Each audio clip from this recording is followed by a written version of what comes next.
Oh, look at these guys. Two ships. Oh, two ships passing in the night, guys. Oh.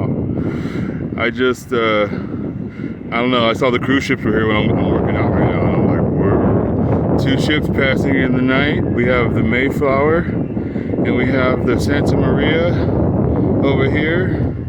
All right, guys, we got two ships. I mean, passing in the day. Sorry, not passing in the night. They're not passing. They're sitting still, guys. They're sitting. They haven't moved, guys. I'm waiting for. Okay, sorry. Another little view and vantage point, you guys. Little ships. They're gonna be taking off soon. Not sure where they're going. Can't really see the label. Yeah, I don't know. Whatever. Does it really matter? They leaving, and I'm still here. All right, Jelly Belly. So I used to work in a mental health facility, right? A 24-hour locked mental health facility, and I used to work there, and it's like it was cool, right? There was a lot of rewarding things about it, but also there was a lot of things that I wish that wouldn't have been going on there. You find out some crazy stories when you're working there, and it's hard to remain, I guess, objective or something, like, not judging people based off of those things, but it's hard. Working in mental health is not easy. My hat goes off to anybody who does, especially these days. Like, this is like 5150 hold type mental health, and I was what they call a safety specialist, which is basically a fancy way of saying security guard, okay? All right, so now, as I was saying, I was a safety specialist, okay? Now, as far as that goes, I'm a larger guy, right? I'm a bigger kind of guy in mass. So, my presence made a big difference there.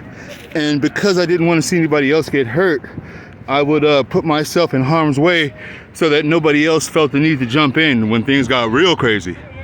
For most of the little petty drama, I stayed away from that, or I tried to at least, but sometimes it finds you anyway, especially if you run your mouth like I do, obviously, right? So, yeah, that was a crazy place. I remember one time, this huge kid, right? I think he was, his race doesn't matter. I hate when people do that, even including my own people. But yeah, he was a huge kid, right? My hands are pretty big. My hand looked like child's hands in this kid's hands. Okay. This kid, he was, he suffered from some level of severe autism to where he could not control himself. He was socking his mom up and beating up his parents and stuff. So he was in our facility. We had to keep this kid, and it sucks to say, right?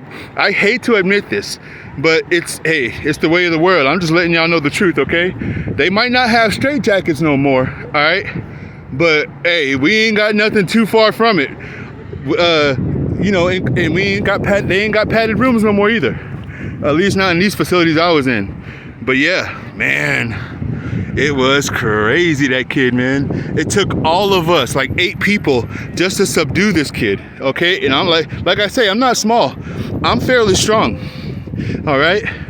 But yeah, this kid was stronger, okay? Believe me when I tell you, it took all of us to get him down, okay? Look at that. Boom, Harbor Freeway, Terminal Island.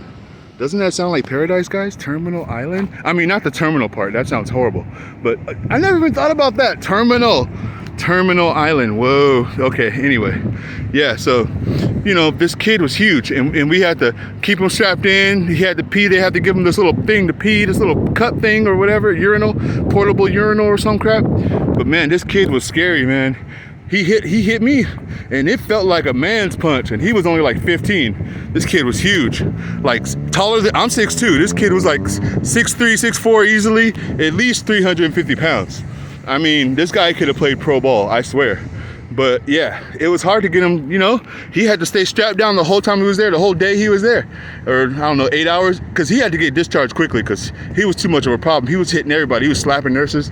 Yeah, so, I got a million stories like that. Probably didn't even tell this one that well. I didn't think I was gonna tell it at all.